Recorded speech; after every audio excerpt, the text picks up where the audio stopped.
ingrédients, des noisettes, 125 g, et du sucre glace, 125 g également. Je dépose les noisettes sur une plaque et je vais les torréfier à 150 degrés pendant 30 minutes. La torréfaction va permettre de sécher les noisettes et de développer leurs arômes. Ainsi, la pâte de noisettes sera plus facile à faire et aura un goût plus prononcé en noisettes. Une fois les noisettes torréfiées, je les dépose dans un robot et j'ajoute le sucre glace. Je vais maintenant mixer jusqu'à l'obtention d'une pâte bien lisse.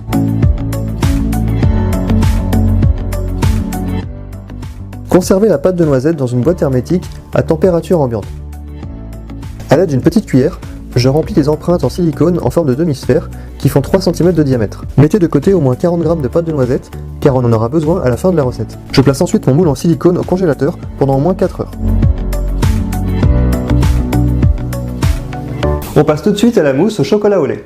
Pour la mousse au chocolat, on va avoir besoin de 300 g de crème liquide entière, de 250 g de chocolat au lait et de 110 g de lait. On va commencer par monter la crème. Pour cette étape, il faut absolument que la crème soit froide, c'est-à-dire qu'elle a été conservée plusieurs heures au réfrigérateur.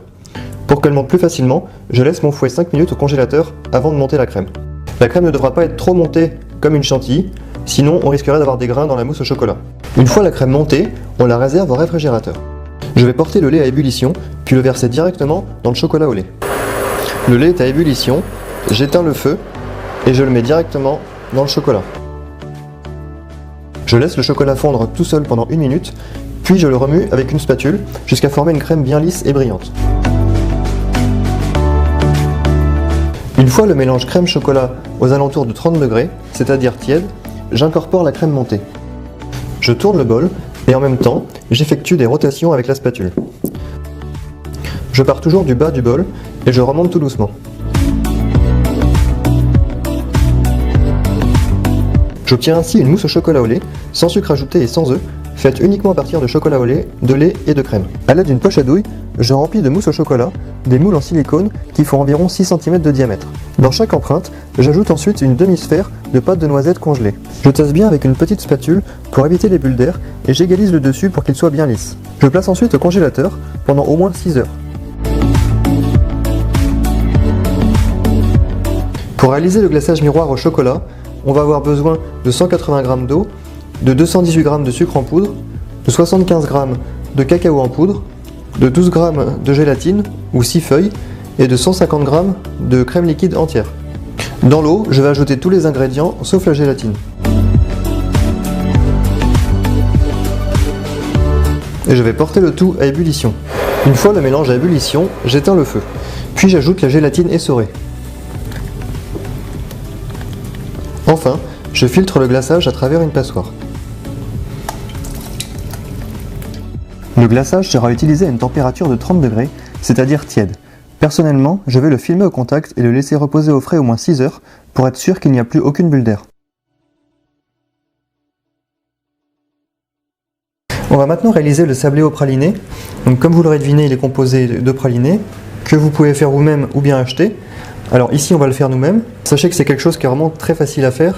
Simplement une condition importante, c'est d'avoir un robot qui mixe assez bien parce qu'on va caraméliser des amandes et des noisettes. Donc il faut un robot assez puissant pour pouvoir casser le caramel et le réduire en poudre.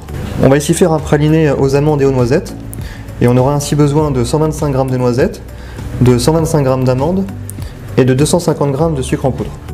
Je torréfie les amandes et les noisettes à 150 degrés pendant 15 minutes. Alors une fois que les amandes et les noisettes sont torréfiées, on les met dans une casserole et on ajoute le sucre en poudre.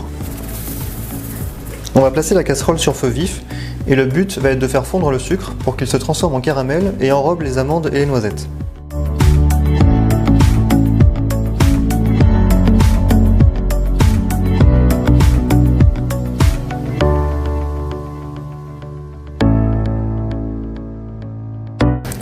Une fois que les amandes et les noisettes sont bien enrobées de caramel, on les dépose sur une plaque. On étale bien sur la plaque à l'aide d'une spatule pour que les amandes et les noisettes refroidissent plus vite. Et on va laisser le mélange refroidir à température ambiante. Alors une fois que les amandes et les noisettes sont froides, on va les casser en morceaux. Donc ensuite on va mettre ces morceaux dans un mixeur et on va mixer pour obtenir une poudre qu'on va appeler le pralin. Et en continuant de mixer, le gras qui est contenu dans les amandes et les noisettes va se libérer et former une pâte qu'on appelle le praliné.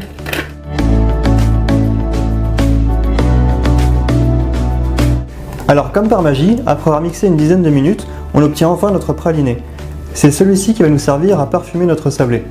Sachez que vous pouvez très bien le conserver à température ambiante dans une boîte hermétique pendant plusieurs semaines. Le sablé va être réalisé en deux temps. Dans un premier temps, on va avoir besoin de 125 g de farine, de 125 g de sucre en poudre, de 125 g de poudre d'amande, de 125 g de beurre, froid et coupé en morceaux. On va également avoir besoin de 7 g de levure chimique, ça correspond à peu près à 2 cuillères à café. Et on utilisera également de la fleur de sel, environ 5 pincées. On va d'abord ajouter la matière sèche dans la farine, c'est-à-dire le sucre, la poudre d'amande, la levure chimique et le sel. On mélange à la main ou à l'aide d'une spatule. On ajoute ensuite les morceaux de beurre. On malaxe ensuite du bout des doigts pour obtenir un mélange sablé.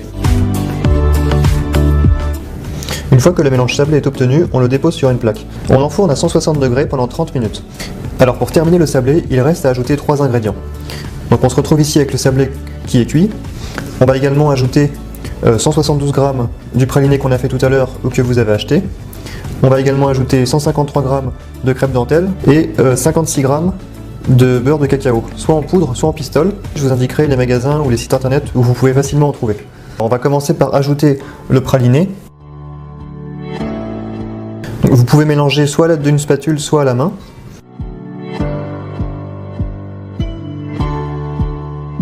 Ensuite, on ajoute les crêpes dentelles qu'on a émiettées au préalable.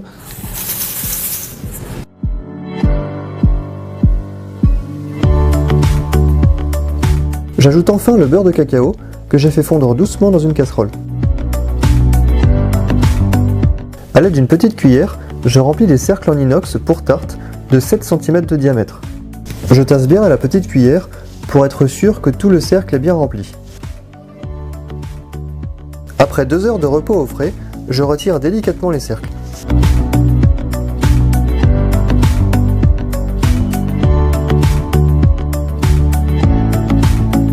Je démoule les mousses au chocolat, je les dépose sur une grille et je les glace avec le glaçage à 30 degrés.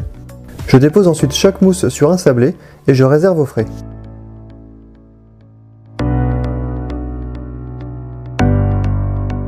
On va finalement réaliser l'élément de décoration, le gâteau éponge à la noisette. On va utiliser 10 g de farine, 40 g de sucre en poudre, 40 g de pâte de noisette, 40 g de jaune d'œuf, soit à peu près 2 jaunes et demi, et enfin 60 g de blanc d'œuf, soit à peu près 2 blancs. Normalement, pour réaliser un biscuit éponge, il faut utiliser un siphon, que je n'ai pas, donc je vais utiliser un robot, et je vais vous montrer qu'on peut tout à fait faire ce type de biscuit avec un robot. Ce qu'on va faire, c'est qu'on va mettre tous les ingrédients dans le robot et battre à pleine puissance pendant environ 5 minutes. Ensuite, on va remplir un mug ou un gobelet à environ un tiers avec cette préparation qui aura été battue et on la fera cuire au micro-ondes pendant environ 40 secondes. Une fois le gâteau cuit, je le démoule, je le laisse refroidir à température ambiante et je l'émiette pour avoir des petites éponges. Après avoir parsemé quelques graines de pralin, je dépose un morceau de biscuit éponge sur chaque mousse. Je dépose ensuite une noisette torréfiée et une petite feuille d'argent.